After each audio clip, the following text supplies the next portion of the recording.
Kung gusto nyo matimusan at mamulaglagan ang Kuya Oliver's Goto at ang kanyang mga malalaking tipak ng laman at dinosaur ribs, dito nyo matitimusan at mamumulaglagan ang gotong kananam-nanam na walang kapares. Pag naubos mo yung isang dino ribs ng Kuya Oliver, may matitira pang tarugo, may igaruti mo sa kagalit mo. Yeah. Kaya ang lambot talaga niyan. Hindi man nag-effort, yung ganyang karne. Uy, Diyos ko, may ano po. Kinakain ba to? Delikado na buhay. Good morning kay Kuya Oliver. Good morning. Time check tayo. 5:30 AM nandito na po kami kay Kuya Oliver. Ganito po kami kaaga. Para lang talaga madatnan natin ng mga to. Pag nasa Batangas ka, hindi pwedeng wala kang kapeng barako. Kaya si Kuya Oliver din na pumuti, saka inom ng kape. So, pala naalala sa balat. Eto, marami tayong ikakamusta kay Kuya Oliver. I-interviewin natin siya para malaman kung ano nga ba ang mga naganap pagkatapos ng 3 taon simula nung una natin puntahan itong lugar na ito.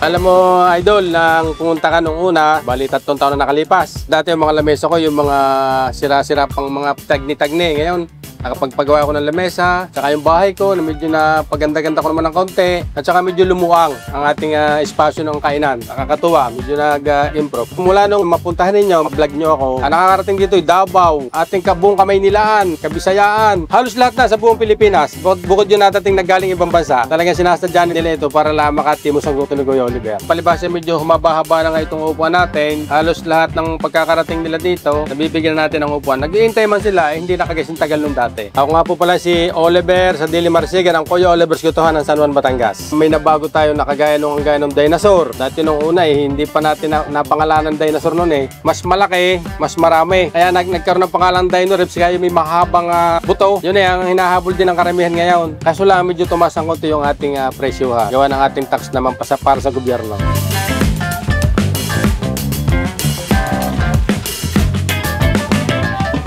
Itong Kuya Oliver's Goto ay nag-umpisa noong year 2000 pa. Ang pagkakaiba naman ito, talagang kasabihan nga, sa Gotong Maynila, ang Gotong Maynila ay mga lugaw naman. Ito naman akin talaga, halos isang buong baka naman. Kasama yung laman loob, lahat na. Yun ang kaibahan ng Goto natin sa Batangas. Nakalala ko Kuya Oliver sa Goto Bulalo, na pati Bulalo isinama ko na sa Goto. Nung ako ay nag-umpisa ng Goto naman, ang aking tiyuhin ay dating may katayan ng baka sa Padre Garcia. Nagbigay sa akin ng idea para magtayo ako ng gotohan. Kaya ako nagustuhan, kumbaga dito madali ang pera. At saka sabi nga ay malaking tulong. Nung una ako nag-umpisa, akala ko nga ay parang hindi ako tatagal, pero pag ginusto mo ka talaga ay ibigyan mo ng pansin yung gustong marating.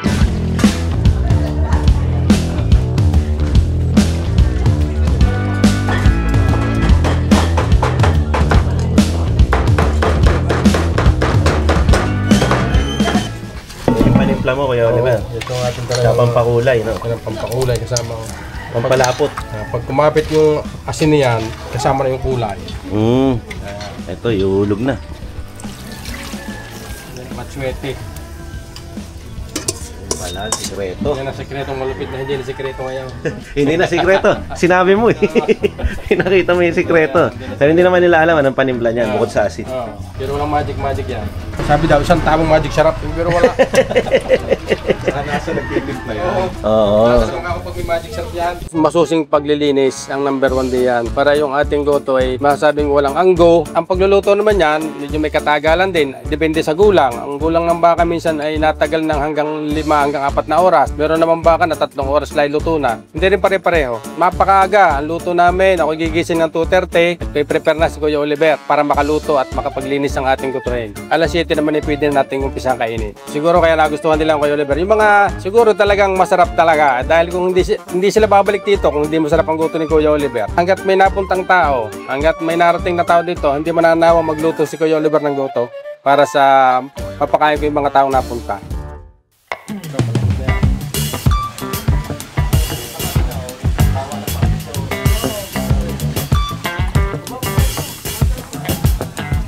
Nung una, ang ating unang luto pa isa-isa lang. Pero ito nga nung makilala ko, medyo dumami, nadagdagan. Minsan nakaka-5, minsan nakaka-3. Pagka yung mahinang araw, itong aking pagluluto minsan nga, sabi nga parang sugal din. Ang pagpe-prepare naman ay talagang napakahirap ng number 1. At talagang ito talagang puhunan mo dito ay talagang pawis mo yung dugo dito para makapag-prepare ka na at makapagpasarap ka. At saka unang-una dito ay talagang mahal ko itong aking hanap buhay na ito. Halos kalahati ng buhay ko narito na sa pagtitinda ng goto. Hindi ko na siguro ito makakalimutan hanggang sa dulo ng walang hanggan. Ito na ang aking buhay. Hanggat may napuntang mga tao, hindi ko may paliwanag ang nararamdaman ko para ang kasiyahan ko ay walang hanggan. Nakakatuwa.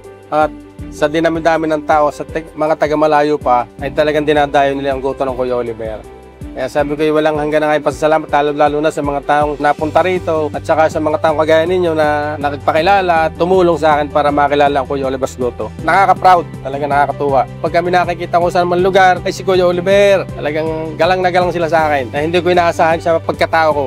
Na dating ako'y walang napansin, pero hindi naman si Kuya Oliver nagmamayabang, kumbaga ay natutuwa at talagang hindi may paliwanag ang kasiyahan na naramdaman ko. Sasabi ko lang, lalo na sa ating mga nag-uumpisa ng hanap buhay, si Kuya Oliver nag-uumpisa talaga sa napakahirap na sitwasyon, pero sabi ko hindi sagabal para makapag-umpisa ka ng hanap buhay. Yung minsang malugi ka, magkamali ka, o minsang madapa ka, o ibig sabihin kung saan ka nadapa ay doon ka babangon. Hindi ka matuto kung hindi ka madadapa, pero ang importante, mahal mo ang trabaho mo. Huwag mong pabayaan na sabi nga matalo ka ng sarili mo para isuko mo yung anong nasimulan mo. Kailangan gawin mo kung ano yung dapat mong kayang gawin para matupad mo yung gusto mo. Huwag mong titigilan hanggat kaya mo. Ang importante talaga, tibay ng paninindigan at saka huwag mong hayaang matalo ka ng sarili mo. Kailangan labanan mo ang sarili mo para maitaguyod mo ang iyong pamilya. Alang-ala sa yung mahal sa buhay, kailangan gawin mo kung ano yung sinimulan mo, ilaban mo hanggat kaya mo. Huwag mo lang tigilan. Matutupad mo yung gusto mo. O yung mga hindi pa nakakatimos at yung mga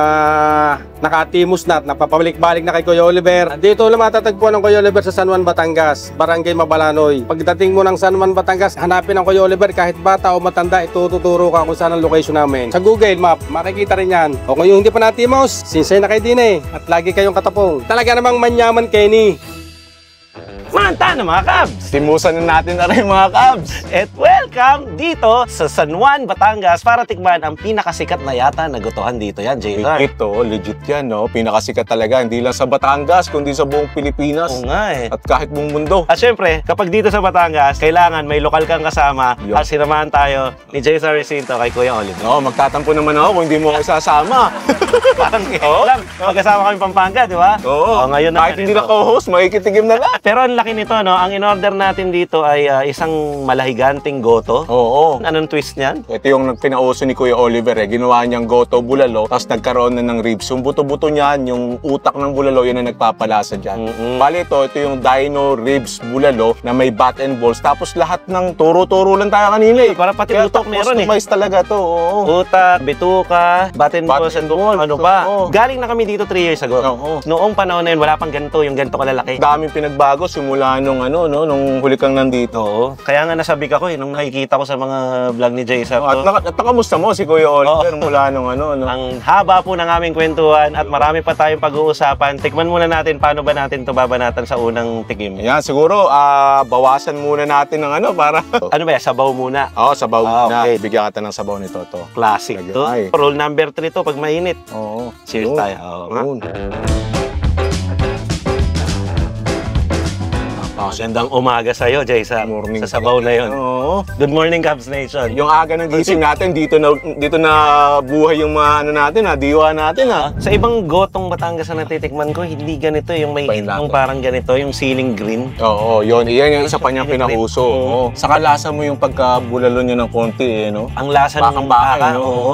Kasi yung paggoto lang, yung lasa ng natural na anggo ng mga lamang loob. Ito, may lasa nung talaga nung bulalo. Yung mismong meat ng beef. Oo nga, kasi di ba, ang gotong Batangas, more on laman loob, saka balat. Oo. Ito, may mga tipak-tipak na karne. Tipak-tipak. Lalaki ng gayat. Yan, no? Gusto ko ng, meron dinosaur kung tawagin daw eh. Oo, ito. Baka ikaw yata nagbinyag ng dinosaur. Ako to. Bakit buto Sa lang? lambot napipilas. Are tinatawag ni Kuya Oliver na tarugo. Na pwede raw na panggarute. Yan naman ko. Grabe. Yan naman mga Cubs. Uy! Yun! Nabinyag. Nabinyag. Sorry po. Oo, nabinyagan. Sabaw pala. Ito na muna. Ayoko na makadisgrasya. Hindi, okay lang yan. Lalaki kasi ng gayat ni Kuya Oliver eh. Ang dali kasi sumama. Yun, Tapos oh. bumibitaw kaya tayo nababasa. First bite. Thank you. Thank you, Lord. Ang lambot ng karne mismo. Tapos sinabayan mo ng creamy na ano. Utak. Naku, laki. Laki nga. Konti lang. Mapayabang. Wala pa tayong sausawan. Ano bang sausawan dyan? Patis? Patis mansi na maanghang. Patis Maganda, mansi. no? Patis mansi. Parang doon talaga lumalabas yung lasa nung ano. Yan mga kabs. Eat like a local tayo. Enjoy sa resinto. Lambot ng karne, no? Ang lambot, nakakatuwa. Bata daw yung baka na nakuha niya ngayon eh. Kaya ano eh. Yung pinatay niya. Gawa na natin ito. Ang lambot ng ito, oh. Tiyan mo. Lambot. No effort, oh. Point. Yun. Konting pampakate. Dadamayan kita dyan. Yun. Sabay tayong mapilay. Yun. Let's go. Dali. Dali ka ngayon. Oh. Para akong ngumunguya ng jelly ace. Ganon yung texture sa bibig. Oo. Ako naman, hahanapin ko na yung bat and balls. Ah, ito yun, no? Pero ang laki naman yan. Ibibigay mo na sa'yo. Huwag naman. Oo. Yan. Sabi. Yan. Ang dali niyang pilasin doon, ha? Oo. Ito naman na. Yan, sige, sige. Nari daw ang sekreto ni Kuya Oliver eh, kaya siya malakas pa hanggang ngayon eh. Tapos ito, gusto ko lalagyan ko to ng ano, yung kanyang bawang. Sikat na sikat yung bawang. Kita mo naman yung bawang niya, oh. Yan. Kita mo, alam mo na deep fry, tapos yung balat kasama sa ano. Kadalasan ko nakikita yan sa mga mani. Oo, Pero tama. ito sa goto ginamit. Gawin natin garlic rice. Ayan. Naging garlic Ayan, no? rice. Parang ang sarap kainin nito pag may kasabay. Kaya pansin nyo, kada subo namin sabay ka. Sabay, oo. Sabay ulit. Yun. Parang may anghang yung bawang o sa, ano yun, sa... Hindi, meron. Meron, oh, yun, oh. May May sili. sili, Ano, oh. ang bawang nila. Saka speaking of masarap to may kasalo, kaya ang dami pupunta dito. Grupo eh, no? Ang daming tao nga. Sabay-sabay silang dumadayo. Ang dami naghihintay kahit hindi pa ready yung serving. Ayan. Alam ko, paborito tumutong mga... Nag-discussion pa tayo eh, kung kanina mapupunta to eh. Alam ko kasi paborito ni Jason. Pero dahil ikaw yung bisita, ikaw yung dumayo. Sige, good Hihiramin honor, na. stay na, oh. No. Gusto ko kasing kumain na para tayong hari ngayong araw. Kahit ngayong araw lang. Oh, gagawin mo Bulalo. ano? Imbes na chicken joy ang nakikita nyo, bulalo po ang angat-ngatin natin. Yun. Ang bilis, ang lambot. Gabi naman yun. Gabi si Kuya Oliver. Ang tsaga niya sa ganitong pagluluto. Biruin mo, parang alas 2 daw eh, no? Alas Oo. 2 yung sinasalang eh, no? Sabi ko nga eh, 20 years mo nang ginagawa to. So 20 years ka nang nagigising ng maaga. Di ba? At siya pa rin talaga very hands-on. Kahit marami na siyang nabigyan ng trabaho dito, hands-on pa rin siya. Huwag niyong pagtatawanan mga kaps, tinayo ko lang na. Walang space. Nakatayo lang po yung bulalo. Kapag hiniga ako kasi sasakupin niya yung ano. Ganun siya kalaki. Pero may ribs din na malaki dyan. Oo, yun no, ito yung ribs. Kaya lang nagpo-fall off eh. Yun no. Guntingin para matanggal, no? Yun no, grabe naman yan. Yun yan. Sige, guntingin natin para mapakita natin kung malambot ba. Iyon no. Grabe. Baka sabihin nyo, niyayabang namin kayo. Ang lambot talaga niyan. Oh. Hindi man nag-effort. Eh kahit bata gumupit, magugupit yan. Yan yung ginagamit niya, pinakalaman ng goto niya, galing sa ribs. Yung smoky effect or taste nung sabaw na sumali dun sa karne habang ninunguya mo siya. Yun yung mga thrill na hindi mo matitikman kahit saan. Yung sa gatong niya talaga luto eh. Tapos yung inanuhan pa niya ng ano, ng sabaw at may mantika. Ang tawag niya doon, ano? Tinuturbo daw. Tinuturbo, oo. Yung Para apoy. daw talaga yung uso kumapit dun sa ano, pinaglulutuan. Yun yung mga pagkain. Alam mo, kung masipag ka, kaya mo itong gawin sa bahay. Pero ito na yung pinaka-shortcut. Tama. Hindi kay Kuya Oliver. Sasabihin nila, ako na lang bibili. Magkano yan? 1,000 plus. Ako na lang bibili ng karne. Pero gigising ka alas 2. Napagod ka. Tayo nga nanonood lang. Yung stress na, haggard na, flagkita na. Yung ikaw pa yung magluluto, di ba? Naano nga ako eh, nung nakikita ko yung sipag ni Kuya Oliver, yung dedication, iba. Hindi mo mapapatay ang dedication ng isang tao talaga. Kaya magiging successful. Yung ang daming nagpapapicture sa kanya. Celebrity. Saka yung habang nagtatrabaho siya, picture, trabaho, picture, di ba? Parang wala lang sa kanya. Wala lang. Hindi siya napapagod. Very ano siya, appreciative sa suporta sa kanya. Sa joker talaga yan, si Kuya Oliver. Oo. Natuwa ako kasi 3 years kami hindi nagkita. Pagbalik ko, ganun pa rin. Tama, di ba? Napaka down to earth kahit after nung mga success na napagdaanan niya sa buhay. Oo. Parehas na parehas pa rin siya. Sikat na, di ba? Yung pakikitungo, ganun pa rin. Saludo. Pamilyar na pamilyar to eh. Tuwalya. Tuwalya. Lambot din, no? Pag sinabing laman doon, siya tama talaga ganyan. Yan ako. Kung na wala pang 5 seconds. Yan o. Ina-expect ko, ito yung magiging contrast ng texture na medyo makunat. Pero ang lambot din eh. Oo nga eh. Yeah. Usually nga may kunat to eh. Oo. Ganun to. Nandun pa rin yung medyo ano siya. Yung kunat na uwi. konti, oo. Pero, katagalan, talagang bumibigay. Saka effective yung ano niya, no? Yung nilinis niya ng ayos. Oo. Walang ano eh. Wala yung amoy. Oo, Wala yun. Tanggal lahat. Saka yung lansa, wala yung Yun lang talaga. Yun, medyo nagmamantika din talaga siya. Kasi expect mo naman ilang oras sa pinapakulo yung mga lamang loob na yan. Ayun o, yung ganyang karne. Uy, Diyos ko, may ano po. Uy, yan, kinakain ba to? Delikado na buhay. Okay, kainin natin. Parang ano eh, no? Parang bumunot ka ng halaman. Kung di mo kagad kinagat, makikipag-diskusyon ako kung para kanino yan. Gusto mo ba nito? Okay lang. Hindi ako makain. Gupitin natin. O sige. Gupitin natin. May takot eh, no? Ayan. Parang ano eh, no? Inoki. Matindi talaga. Parang sarap niya lang. Grabe, kapit sa ano eh. Ano eh, namumuo agad na. Perfect nga yung weather eh. Tama. Oh, yan. Ambon ng konti. Nakikasama ng konti eh. Huwag lang lalakas, okay na muna yan. Kuya Oliver, pag sinabing ko itong Batangas, siya talaga yung naiisip ko. Oo. Para sa akin lang to, pero hindi ko alam kung proven. No? Oo, pero kasi kung Pinakasikat siya dito. pinakasikat siya, pero kumbaga hindi na siya yung kinalakihan namin na goto. Oo, iba na. Yung kasi may ibang tao din, iba pa rin yung mga goto purist na. May mga ganun naman. Understandable naman, yun yung hinahanap din talaga ng lasa. Kung yun yung hanap mo, eto, medyo may ibahan ka. Sa naman, maninibago ka. Binago na, pinahigante pa. Pero kalimutan mo muna yung paborito mo na Opo po! Nananadya yata ito Natutuwan, alam mo na yan. Natutuwa na eh. Wala nang atasan to. Oo. Baka mapahiya sa mga Cubs Nation. Yung problema, pag natutuwa Yan ka, camera woman eh. Oo, mali na. Naku po. Yung napaka-adapt yan eh. Yan. Uy, grabe ka. Solid yan. Solid to. Para sa'yo, Cubs. Gawin ko to. Solid. Yung solid nung kain na yun. Feeling ko kahit 2 araw eh, hindi ko matitibag to eh. Pero may rated siya. Ganyan. Sabi ko nga kanina, either for 10 packs, 10 to 12 packs, or 10 to 12 days. Kung ikaw lang kakain yan. Kung kayo i-order dito, wag naman ganito. Meron naman siya normal size. Yun na lang. Ito yung special request lang naman. Bawat piraso nilagay dyan ay pinalista ko kay Kuya Oliver para ma-bill out natin mamaya. Yung dino ribs naman, yung normal lang, yung 1-1 plus, ano na yun, good for sharing na yun. Marami na kayo makakakain doon. Enjoyable na rin yung experience na yun. Kahit anong kain natin dito, parang hindi nababawasan. Oo nga eh. Parang dami ko nung nakain, tapos Ito, pagbibigyan ko si Jason kung ano man tong nakuha kong ito. Sa laman ng ribs yan, na may Yung ano? may Nakita ko si Kuya Oliver, yung mga ganito, hinihiwa niya tapos tinatanggal niya lang eh. Oo. Kakainin pa rin. Di ba, tanggalin natin to. Ayan Ay, humihiwalay naman eh, Ayan Tapos, lagay natin dun sa patismansi. Parang yun na yun. Walang natin sa Pampanga. Sili-sili muna tayo. Kahit anong gawin mo, gaganayan kapag nakagat mo siya. Tama. Ang ganun siya. Lalo na yung mga sili na hindi sumasagad yung anghang. Yung mga anghang ka, tapos biglang mawawala din. Gustuin ko mang kumuha pa ng kanin, pero tama na to. Yung laman pa lang, kahit hindi mo ikanin yan, para ka nag-steak na may sabaw. Tama. Oo. Gayahin kita. Naglagay ka rin ng sili Gayahin. Ano, nagagantihan tayo. Sabi nila, masama daw ang sobra. So, pag ganito, sobra, bawasan natin. Tama.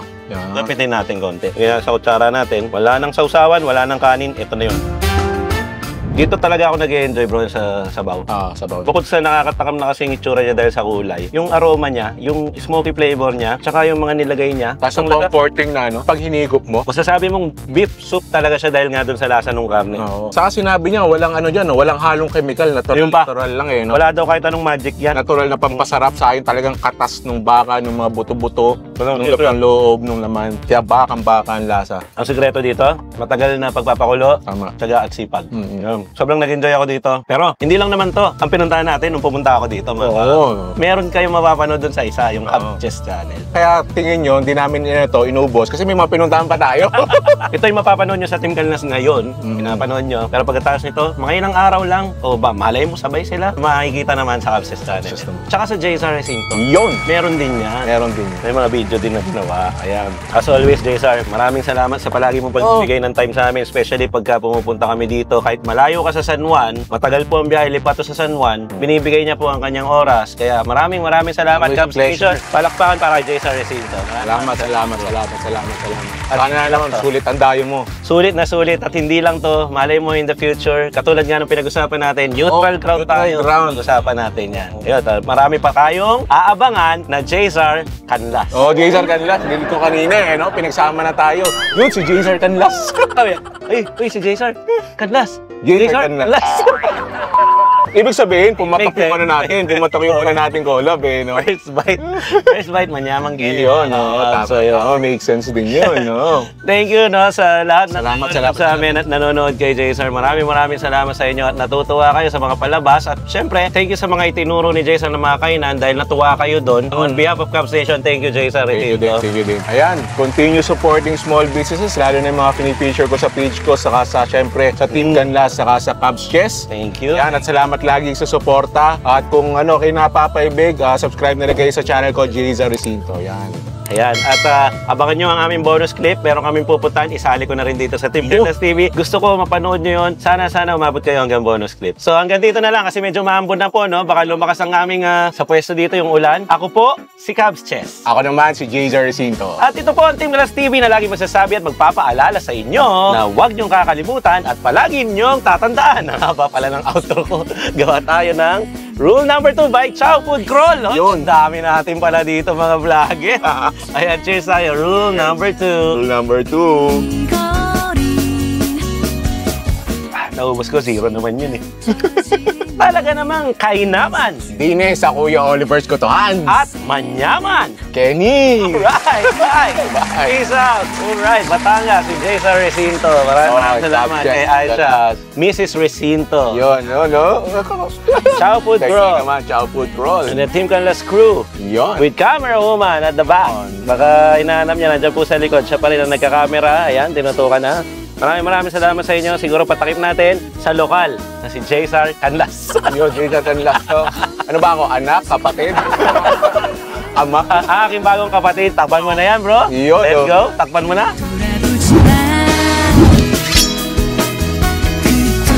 Dito naman tayo sa ating final stop. Ito ang First Bite Sisig. At kung napapansin nyo, kanina ko pa sinisisi si Jason sa mga pinupuntahan namin kung saan niya ako dinala. Pero this time, ito, request ko to, sinabi ko sa kanya, pumunta kami sa First Bite Sisig. Ano ba may-ari niyan? First Bite Sisig. Kasi sabi niya, First Bite, thank you, Lord! So sabi ni Jason, ito lang ang branch na merong mga rice meals. Curious ako dito sa sisig niya kasi may 3 klase yata. Tatlong klase, meron tayong pork, meron chicken, saka tofu. Kaya syempre, iniisip din natin yung mga health conscious. Ngayon ko lang na-realize na ganito pala ang pakiramdam kapag binablog ka ng kapwa mo vlogger doon sa negosyong meron ka. Ngayon naiintindihan ko. Namiss ko tuloy yung pares mo na may cochinillo. Naiintindihan kita ngayon. Ayan yung beef nila. May rice. May corn. Corn beef rice. Tama nga naman. Siyempre sa kanya po ito. No? Alam mo naman sabihin niya, ang sarap. Oo nga. First bite, thank you, Lord. 24 hours po kami Yun. na nandito sa, hindi lang Lipa eh. Umabot pa kami sa Juan na mapapanood na napanood nyo na yata. Yun, oo. Dun sa Team Canlas TV. Pag po kayo maninibago, Cubs Chess Channel po ito. Pero ang ibang part nitong palabas na ito ay nakita nyo naman Yun. sa bonus clip ng Bonus Team Canlas TV.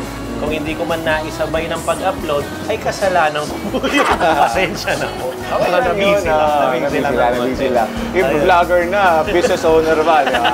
Marami tayong ganap sa buhay. Minsan may mga travel pa. Alam niyo po yung mga napapanood nyo, minsan last week pa yun eh, tapos hindi pa napapalabas agad. Yun lang, share ko lang, baka nagtatampo kasi yung iba. Tagal mo walang upload, lagi na lang every 1 week. Pero ano din yun eh, kasi parang in a way, responsibilidad din natin sa mga supporters natin na ano. Kaya tayo nagsosorry sa mga followers natin pag hindi tayo nakakapag-upload. So pag mga times na nangyayari walang upload, pasensya na po. Babawi kami lagi, babawi. Ang importante po, makakabawi. Katulad na namin itong gantihan namin, mula Pampanga, dito ulit tayo sa Batangas. Ayun po ang tamang bawian na nangyari nitong mga nakaraan lang. Kung hindi nyo pa natitimusan ng First Bite Sisig sa First Bite Rice Meals, ay tara na, punta na kayo any of our branches.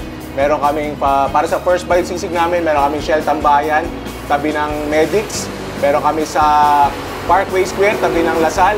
Meron kami sa Bugtong na Pulo, itong branch na to, lalabas lang ng 5. Meron kami sa Poblacion, Padre Garcia, saka sa Santa Rita Calzada, Batangas City. Tapos itong First Bite Rice Meal sa loob ng Salipa, saka dito sa Bugtong na Pulo, din rin sa Salipa City. Nakaka-proud ang dami. Manyaman. Kenny! Bye! Peace out sa inyong lahat. First Bite Sisig, supportahan natin. Thank you, Lord. Bye-bye. Bye. Alright. Okay.